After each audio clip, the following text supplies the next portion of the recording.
बहुत समय पहले की बात है। एक बड़ा और हरा भरा जंगल था जिसमें कई तरह के जानवर रहते थे। उसी जंगल में दो खास दोस्त रहते थे।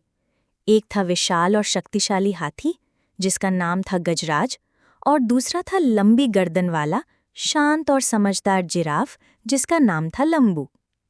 गजराज और लंबू की दोस्ती बहुत अनोखी थी। एक भारी भरकम और ताकतवर, तो दूसरा शांत और ऊंचाई से दुनिया को देखने वाला।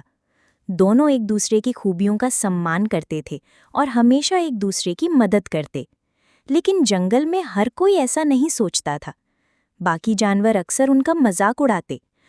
ये कैसी जोड़ी है, एक जमीन पर भारी तो एक आसमान छूने वाला। हाथी को ऊंचाई से क्या लेना और जिराफ को ताकत से क्या मतलब।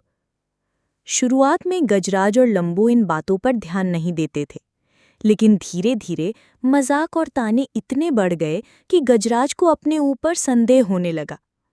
एक दिन गजराज ने लंबू से कहा, लंबू, क्या मैं सच में बहुत अलग हूं? क्या मेरी ताकत किसी काम की नहीं?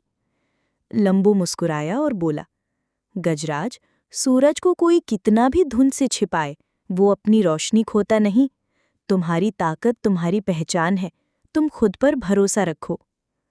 गजराज थोड़ा सा शांत हुआ, लेकिन शंका उसके मन से पूरी तरह नहीं गई। फिर एक दिन जंगल में कुछ ऐसा हुआ जिसने सबकी सोच बदल दी।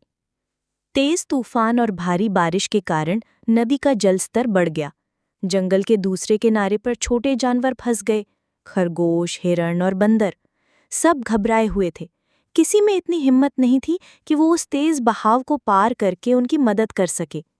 उसी समय लंबू दौड़ते हुए गजराज के पास आया और बोला, गजराज, अब तुम्हारी ताकत की जरूरत है, तुम ही इन सबको बचा सकते हो। गजराज ने एक पल के लिए भी नहीं सोचा। वो तेजी से नदी की ओर बढ़ा।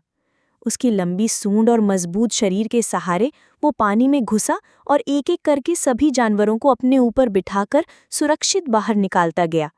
जंगल के सारे जानवर दंग रह गए। जिस ताकत का मजाक उड़ाया जा रहा था, वो ही आज सबकी जान बचा रही थी।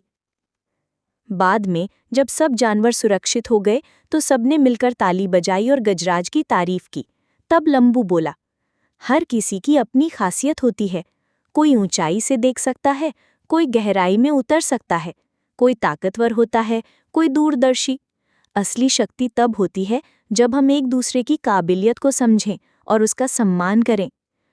उस दिन के बाद ना कोई गजराज और लंबू की दोस्ती का मजाक उड़ाता और ना कोई किसी की खासियत को कम समझता। शिक्षा, मॉरल ऑफ द स्टोरी, हर किसी में कोई ना कोई खासियत होती है। हमें अपनी कमजोरी के बजाय अपनी ताकत पर ध्यान देना चाहिए। दूसरों की तुलना के बजाय अगर हम मिलकर एक दूसरे का साथ दें तो कोई भी मुश्किल आसान हो सकती है।